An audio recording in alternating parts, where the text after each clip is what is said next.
Hello बच्चों, welcome to सारांश Kartik classes. तो आज के इस बेहतरीन लेक्चर के अंदर हम एक टॉपिक डिस्कस करने वाले हैं जिसका नाम है analytical method of vector addition. जैसे कि आपको पता है, हम अपनी सीरीज में वेक्टर क्वांटिटीज के बारे में सीख रहे थे, जिसमें सबसे पहली वीडियो हमारी स्केलर वेक्टर पर आई। उसके बाद हमने टाइप्स ऑफ वेक्टर देखा, उसमें भी एक नया टॉपिक यूनिट वेक्टर बिल्कुल डिटेल में देखा, उस पर क्वेश्चंस करे। फिर हमने रेजोल्यूशन ऑफ वेक्टर देखा, फिर हम आए टॉपिक वेक्टर एडिशन पर। जैसे कि आपको पता है कि जो स्केलर क्वांटिटीज को जो हम नॉर्मली ऐड करते हैं या कोई भी ऑपरेशन पे हम अप्लाई करते हैं तो हम अलजेब्रिक कॉन्सेप्ट यूज करते हैं, नहीं सिंपल ऐड मल्टीप्लाई डिवाइड जो होता है वैसे हम यूज करते हैं, ठीक है। लेकिन जब हम वेक्टर क्वांटिटीज को ऐड करते हैं तो वहां पर हमें डायरेक्शन को कंसीडर करना पड़ता है और डायरेक्शन के कारण कहानी चेंज हो जाती है। जैसे कि स्केलर में जब नॉर्मल एडिशन करेंगे से 3 + 5 हमारा 8 होता है, लेकिन जब हम वेक्टर में आएंगे, वेक्टर क्वांटिटीज में एडिशन करेंगे तो 3 + 5 हमारा 4 भी हो सकता है, 2 भी हो सकता है और कोई भी अदर वैल्यूज भी आ सकती हैं, क्योंकि डायरेक्शन के कारण कहानी चेंज हो जाती है। जैसे कि हमने देखा, वेक्टर ऐड करने के 3 तरीके होते हैं। पहला तरीका जो होता है वो होता है ट्रायंगल लो, सेकंड तरीका होता है parallelogram law and the last law is polygon law, ठीक है। जब 2 ही वेक्टर हमें ऐड करने हो, सिर्फ 2, तो हम या तो ट्रायंगल लो यूज करते हैं या हम पैरेललोग्राम लो यूज करते हैं। और हम हमारे पास बहुत सारे वेक्टर्स आ गए एक ही प्लेन पे, मैं बता ना कोप्लेनर वेक्टर जो एक ही प्लेन पे हो, तो बहुत सारे वेक्टर आ जाएंगे, तो वहां पर हम यूज करेंगे पॉलीगन लो, ठीक है। तो हमने अभी तक 2 लेक्चर्स में देखा था ग्राफिकल मेथड। आज हम एनालिटिकल, इट मींस सिंपल में कहें तो हम फॉर्मूला डिराइव करने वाले हैं। क्या डिराइव करने वाले हैं? फॉर्मूला डिराइव करने वाले हैं, क्योंकि हर केस में हम ऑल्दो हम ग्राफ का यूज कर सकते हैं, लेकिन हर जगह, हर क्वेश्चन में, हर प्रॉब्लम में हम ग्राफ तो बनाते नहीं फिरेंगे। तो हमारे पास एक स्टैंडर्ड फॉर्मूला होना चाहिए ताकि हम इजिली वहां पर कहानी कर सकें, इजिली मतलब हम सॉल्व कर पाए, ठीक है। तो आज हम वही मेथड देखने वाले हैं। तो अब फॉर्मूला डिराइव हम दोनों लो में से किसी भी एक लो से कर सकते हैं, चाहे ट्रायंगल लो से कर लो, चाहे हम पैरेललोग्राम लो से कर लो, क्योंकि आपको मैंने बताया था ट्रायंगल लो में ही पैरेललोग्राम लो छुपा है या पैरेललोग्राम लो में ही ट्रायंगल लो छुपा है, दोनों आपस में एक दूसरे के बराबर है, ठीक है। जिस भी बच्चे ने लास्ट लेक्चर्स नहीं देखे हैं, कृपया प्लीज देखें, फिर ही इस लेक्चर पर आए, ताकि और अच्छी से क्लैरिटी हो। और जिसने देखे हैं, फिर जिन्हें पता है, सिर्फ फॉर्मूला डिराइव करना सीखना चाहते हैं, तो वो डायरेक्टली इस वीडियो पर आप देख सकते हो, इजीली आप यहाँ पर सीख सकते हो कैसे फॉर्मूला बनता है, ठीक है। और जिन्होंने नहीं देखी, लिंक लास्ट लेक्चर्स की मैं इसी वीडियो के डिस्क्रिप्शन में डलवा दूंगा, तो आप जरूर से चेकआउट करना, तभी इस वीडियो पर आना, ताकि एकदम क्रिस्टल क्लैरिटी मिले आपको, ठीक है। तो फिलहाल हम फॉर्मूला ड्राइव करना शुरू करते हैं। बेसिकली हमने अभी तक क्या सीखा था? पैरेललोग्राम लो। मैं आपको सबसे पहले पैरेललोग्राम लो से ही सिखाऊंगा, ठीक है। तो लेट्स सपोज पहले पैरेललोग्राम लो बना लेते हैं। मान के चलते हैं हमारे पास ये कोई वेक्टर होगा बी, जैसे कि मैंने बताया था ये वेक्टर हमारे पास बी है, तो इसके इस हॉरिजॉन्टल लाइन से कुछ एंगल थीटा बन रहा है, क्लियर। और एक हमारे पास इस डायरेक्शन में वेक्टर ए है। तो मैंने क्या कहा था, पैरेललोग्राम कैसे बनाएंगे? पैरेललोग्राम लो बनाने के लिए दोनों वेक्टर्स को इस तरह अरेंज करना है ताकि वो रिप्रेजेंट करें पैरेललोग्राम की 2 एडजेसेंट साइड को, और यहाँ पर हम वेक्टर्स को टेल टू टेल ज्वाइन करते हैं। 2 कंडीशंस है। पहली तो 2 एडजेसेंट साइड रिप्रेजेंट करें वो 2 वेक्टर्स, किसकी? पैरेललोग्राम लो की, सॉरी पैरेललोग्राम की, और वो दोनों टेल टू टेल ज्वाइन हो, क्लियर, टेल टू टेल। तो हम वही काम करते हैं। ये उठाया मैंने, जैसे पैरेलल शिफ्टिंग अलाउड होती है, तो मैंने शिफ्ट करके से यहाँ रख दिया, तो मैं अलग बनाता हूँ ताकि क्लियर रहे। और ये हमारे पास बन गया बी वेक्टर और ए वेक्टर। तो इस केस में हमने मैग्नीट्यूड चेंज नहीं करा है, ना ही डायरेक्शन चेंज करी है, बस उसको पैरेलली शिफ्ट कर दिया है। यहाँ पर सेम वही एंगल है, फिर क्या, पैरेललोग्राम पूरा करना होता है।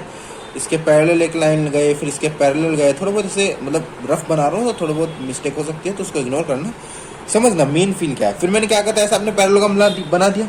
तो अब इस पैरेललोग्राम का जो डायगोनल होगा, जो स्टार्ट हो रहा होगा उन 2 वेक्टर्स के कॉमन इंटरसेक्शन पॉइंट से, ठीक है ना, इन दोनों का कॉमन इंटरसेक्शन पॉइंट ये है, यहां से स्टार्ट हो रहा होगा इस पैरेललोग्राम का डायगोनल, वो रिप्रेजेंट करेगा हमारा रिजल्टेंट। वो क्या होगा हमारे पास? रिजल्टेंट, क्लियर, ठीक है।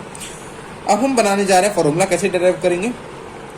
फिलहाल हम इसको थोड़ा बड़ा बना दें ताकि फॉर्मूला बनाना आसान रहे। तो मैं ये चीज को थोड़ा बड़े में दिखा रहा हूँ, जूम आउट समझो, ताकि इजीली हम इस चीज को समझ पाए। तो मैंने थोड़ा सा बड़ा कर दिया इस चीज को, और ये देखो मैंने ये ऐसे बड़ा कर दिया, ठीक है। मैं इसको बनाता हूँ ठीक है।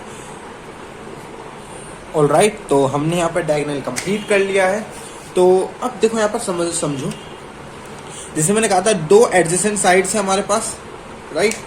हमारे पास ये दो एडजेसेंट साइड है, राइट, जो पैरेललोग्राम की दो एडजेसेंट साइड्स है। हमने पैरेललोग्राम पूरा करा, फिर जो इसका डायगोनल होगा इनके कॉमन इंटरसेक्शन पॉइंट से स्टार्ट हो रहा होगा, उस पॉइंट तक जाएगा। ये हमारा क्या होगा, रिजल्टेंट, ये हमारा होगा रिजल्टेंट। अब मैंने बस क्या करा, एक्स्ट्रा कंस्ट्रक्शन कर सकते हैं भाई। मैंने लेट कर लिया कि मान लो एक तो मैंने नेमिंग कर दिया पैरेललोग्राम को, PQRS पैरेललोग्राम है हमारे पास। मैंने क्या करा, बस R से एक परपेंडिकुलर डाला, किस पर, लाइन SE पर, ठीक है, SE लाइन है। मैंने पहले तो इस वाली लाइन को एक्सटेंड करा SE तक, ठीक है।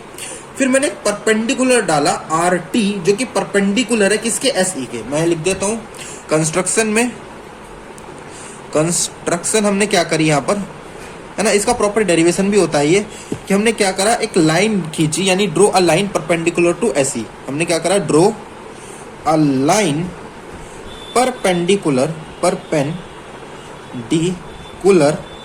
टू SE के परपेंडिकुलर हमने क्या करा, एक लाइन को ड्रॉ करा, ठीक है, ठीक है।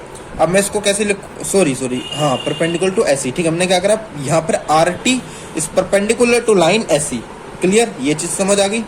हमने करी यहाँ पर कंस्ट्रक्शन, ठीक है। अब इस चीज को बड़े ध्यान से समझना, देखो ध्यान से। जैसे कि पैरेललोग्राम लॉ में हमने सीखा भी था, क्या सीखा था, ये B वेक्टर है, ठीक है। सॉरी, जब हम पैरेललोग्राम और ट्रायंगल लॉ को कंपेयर कर रहे थे, अगर ये B है, क्योंकि पैरेललोग्राम की प्रॉपर्टी होती है कि आमने सामने की साइड्स बराबर हैं। यदि इसका मैग्नीट्यूड कुछ है, मतलब x भी है, तो इसका भी मैग्नीट्यूड x होगा। अगर इसकी डायरेक्शन इधर है तो क्या इसकी भी डायरेक्शन ये है, क्योंकि ये तो पैरेलली शिफ्ट हुआ है ना। तो कहीं पैरेलल ऐसा था, मैंने बस इसको उठा के ऐसे पैरेलल शिफ्ट कर दिया, डायरेक्शन भी वही है, मैग्नीट्यूड भी वही है।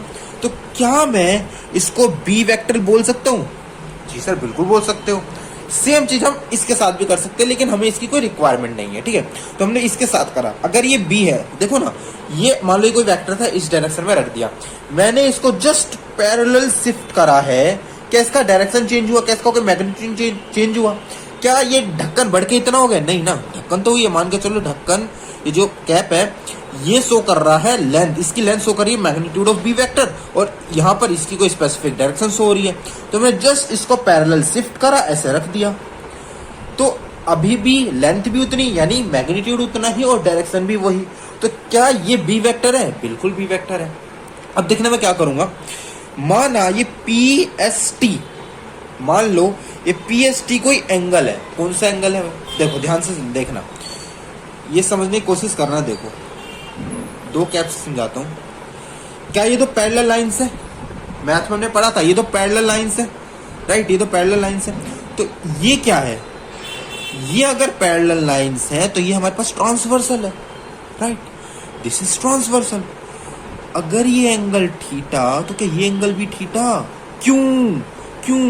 कोरोस्पोंडिंग एंगल्स, देखो यहाँ पर सीखो, ये दो लाइंस हमारे पास पैरेलल हैं और ये कोई ट्रांसवर्सल है। और यहाँ पर ये सीधी ट्रांसवर्सल है, लेकिन मान लीजिए सीधी है ना, क्योंकि लाइंस तो टेढ़ी है ना, समझो।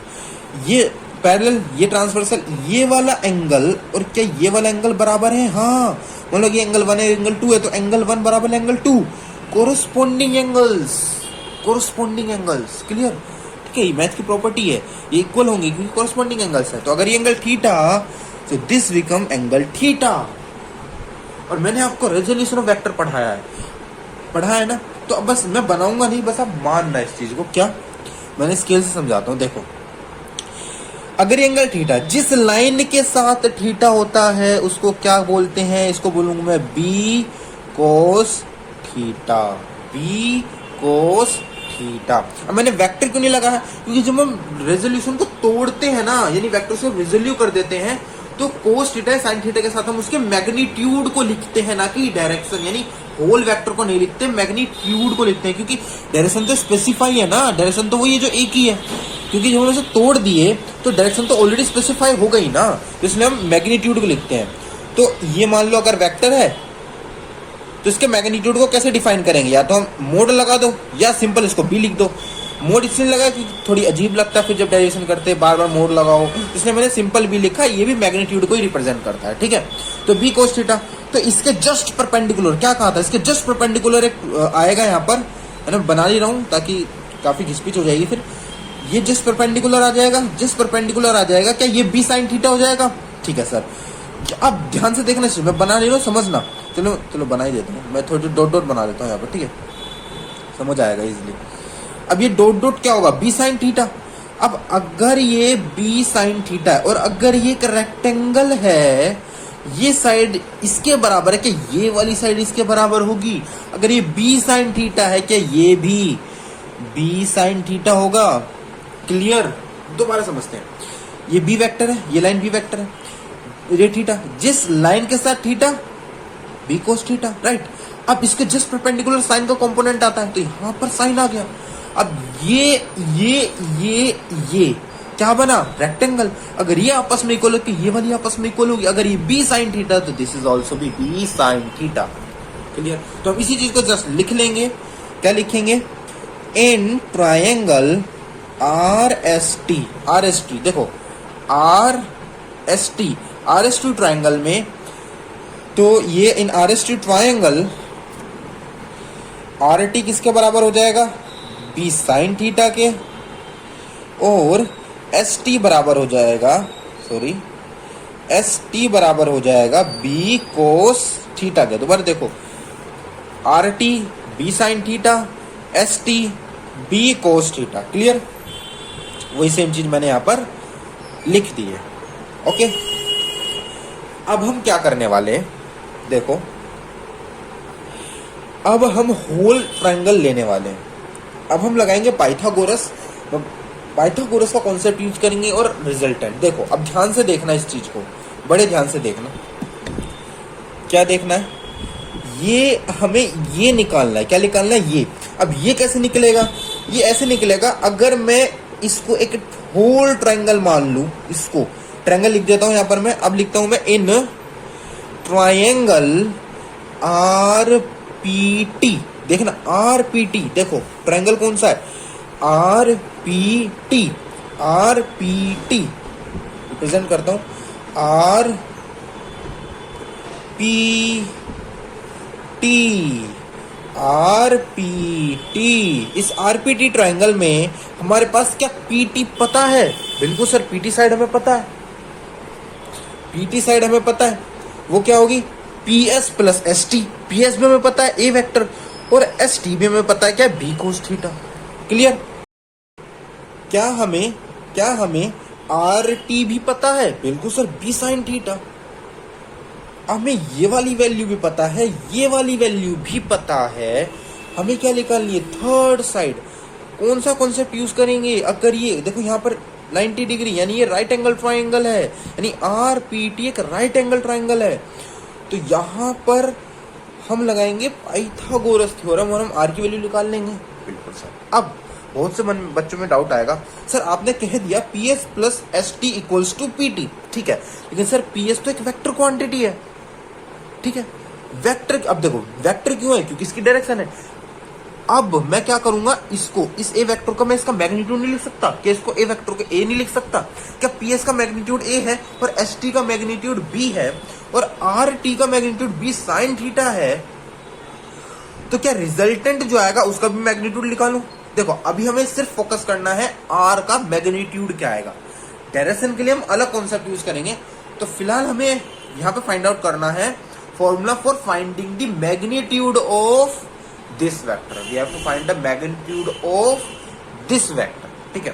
तो क्या मैं इस ए को, ये ए नहीं लिख सकता सिर्फ, या तो ए वेक्टर ऐसे लिख लूं, चाहे मैं ऐसे लिख दूं। मैं ऐसे लिखना चाहूंगा, क्यों? ताकि आसान रहे लिखने मुझे, ठीक है। तो मैं सेम वही कॉन्सेप्ट यूज करूंगा in triangle R P T by using Pythagoras theorem, by using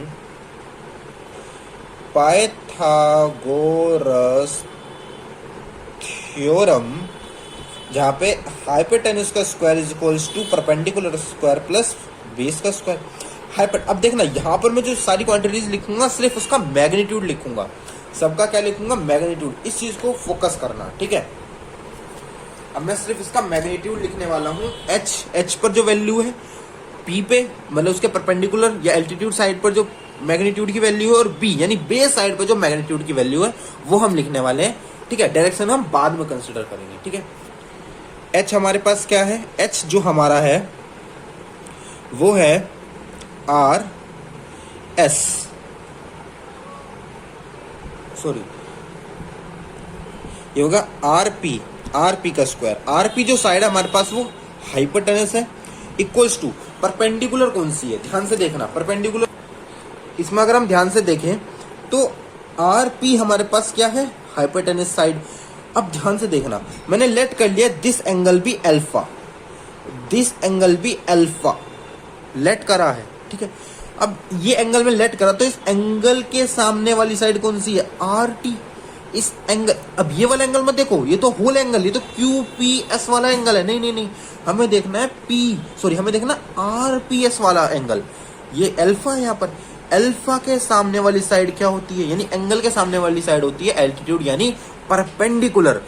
तो परपेंडिकुलर की साइड क्या आ जाएगा, आर टी, और बची शेष ये कह लो रिमेनिंग हमारे पास बेस हो जाएगा। क्लियर, वैसे देखो तो क्या थी हमारे पास, आर टी परपेंडिकुलर था का स्क्वायर प्लस बेस था हमारे पास पी टी का स्क्वायर। क्लियर, हम वैल्यू रख देंगे। हमें मैंने क्या बताया, मैग्नीट्यूड को रखेंगे, यानी हम यहाँ रखने वाले हैं आर का स्क्वायर। मैंने आर को मैग्नीट्यूड लिख दिया। ठीक है, यानी ये आर वेक्टर है, उसका मैग्नीट्यूड हो गया R. Clear, equals to perpendicular क्या था, बी साइन थीटा का स्क्वायर प्लस बेस क्या था, ए। अब ए मैंने उसका मैग्नीट्यूड लिखा, यानी ए वेक्टर का मैग्नीट्यूड ए। ठीक है, A plus B cos theta का होल स्क्वायर। ठीक है, clear. R square equals to, इसको लिखूंगा बी का square dot sine square theta. Clear, plus A plus B का होल स्क्वायर का फॉर्मूला खोलूंगा, A square plus 2ab cos theta plus B square और कोस स्क्वायर थीटा। अब देखना जो मैं करने वाला हूँ यहाँ पर। ठीक है, लिख दिया यहाँ पर हमने।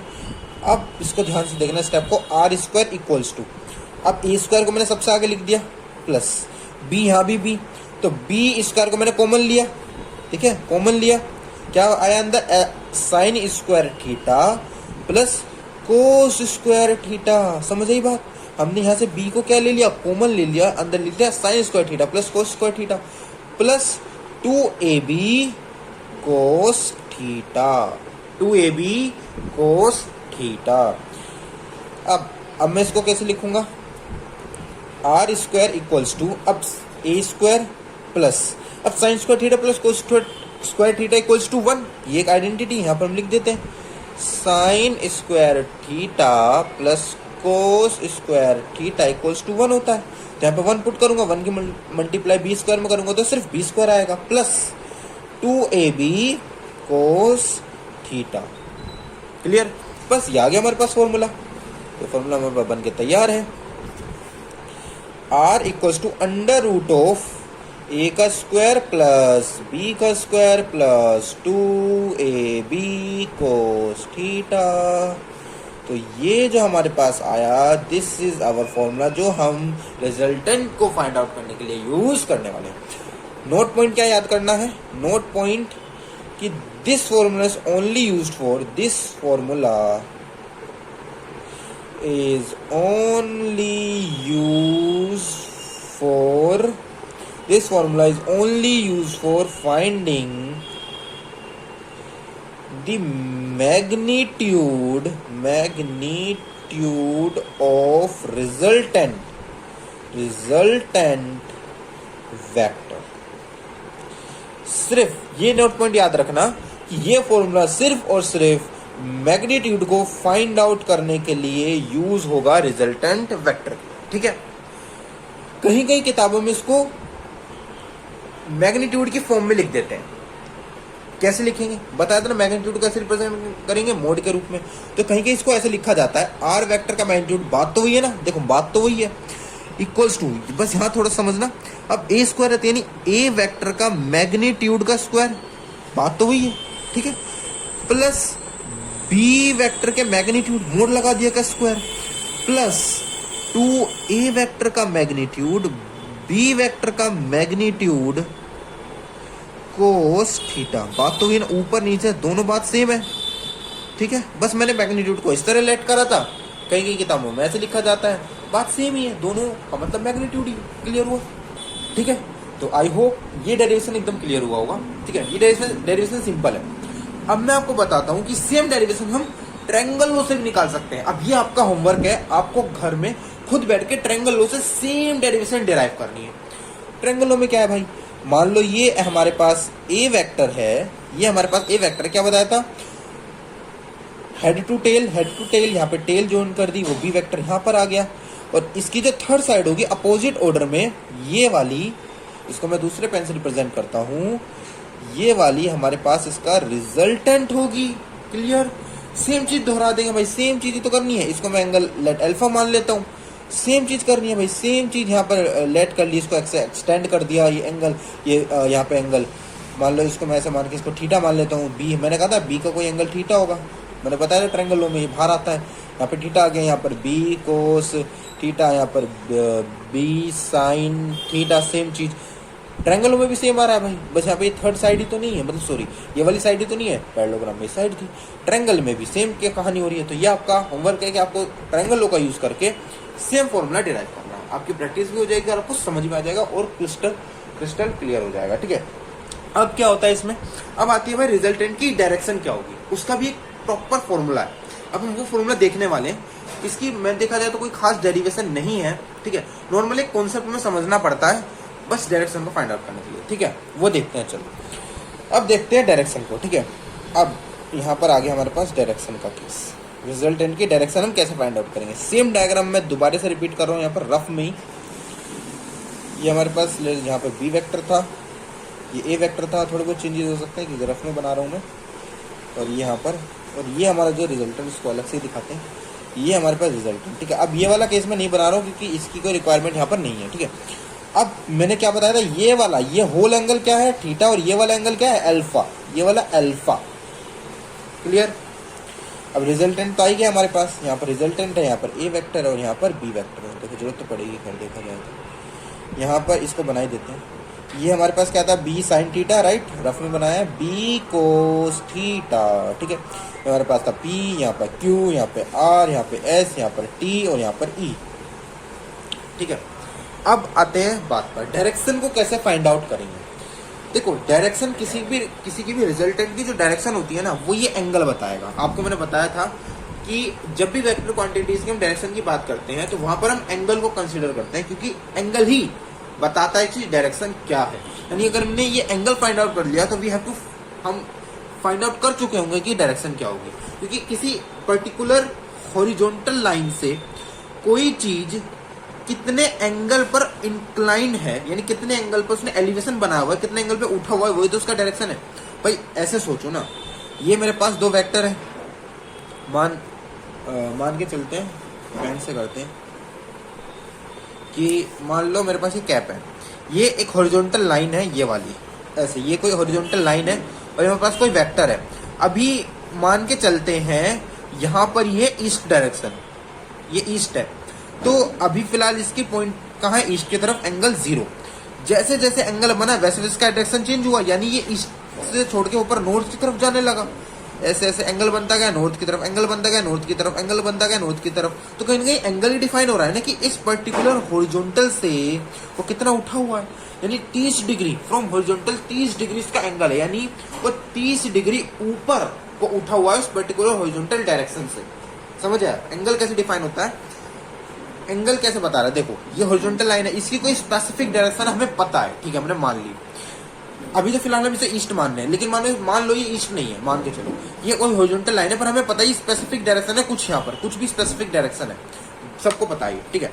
अब जब तक ये एंगल 0 है, यानी इस वेक्टर की डायरेक्शन वही है जो स्पेसिफिक डायरेक्शन है। मान लो इसको मैं मान लेता हूँ ईस्ट, फिलहाल ये ईस्ट ही मान लेते हैं।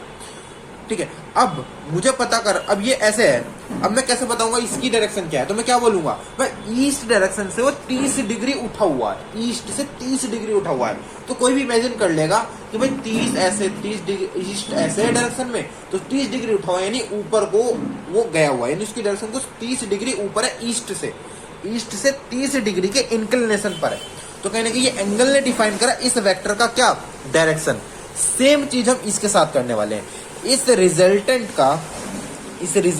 का जो डायरेक्शन होगा वो ये एंगल बताएगा अल्फा की, ये रिजल्टेंट इस पीई लाइन से या पीटी या पीएस इस लाइन से यानी वेक्टर ए से कितने एंगल पर इंक्लाइन है। आई होप क्लियर हुआ होगा ये बात, ठीक है।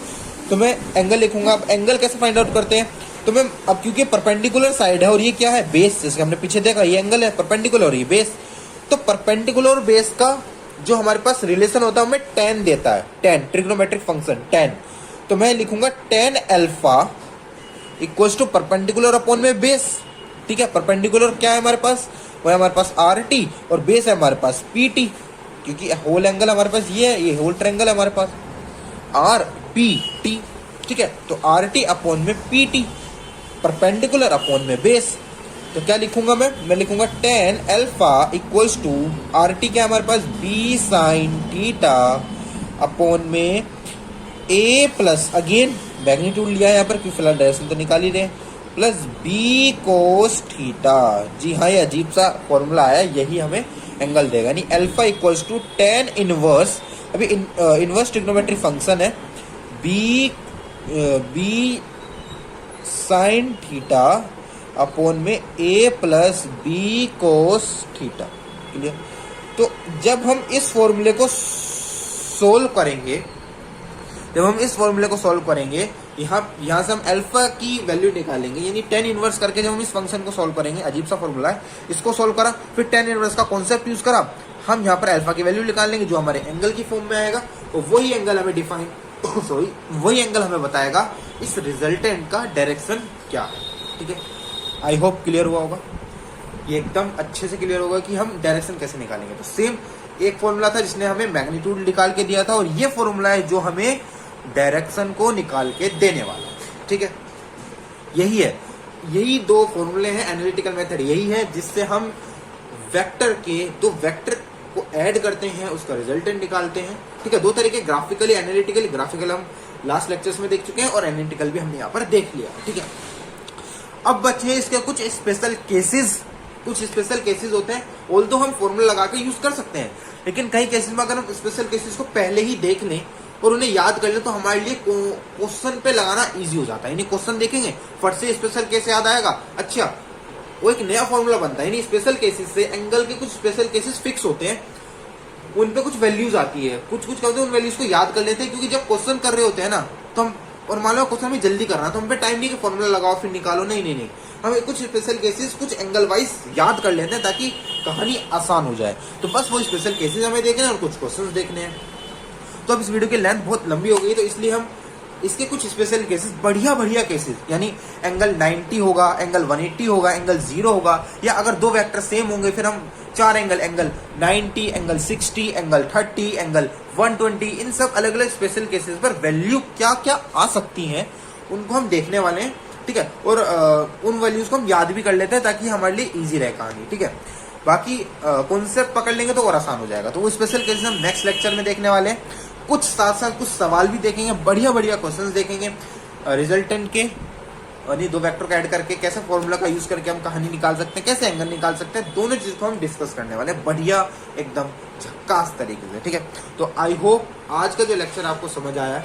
आपको जो दोनों डेरिवेशन है, यानी पैरेललोग्राम लॉ से हमने जो वेक्टर के एडिशन के रिजल्टेंट की जो हमने डेरिवेशन करी, आई होप क्लियर हुआ होगा। ये एंगल वाला भी कॉन्सेप्ट बढ़िया क्लियर हुआ होगा, भले एंगल वाला थोड़ा अटपटा रहा होगा, जब हम क्वेश्चंस करेंगे ना तो हमें एंगल वाली कहानी एकदम क्लियर हो जाएगी, ठीक है। तो नेक्स्ट लेक्चर में वो भी देखेंगे। और तो होमवर्क क्या है, और ट्रायंगल लॉ का आपको खुद करना है, सेम चीज, ठीक है। तो आज के लिए सिर्फ इतना ही। ज्यादा इस लेक्चर को प्यार देना, शेयर करना, अगर अच्छा लगा हो तो लाइक करना, सब्सक्राइब भी जरूर करना अगर आप चैनल पे नए हो तो। अगर आप सबने कर दिया तो वेरी गुड, थैंक यू। और बाकी पढ़ते रहिए, कीप लर्निंग विद सारांश Kartik classes. Love you all.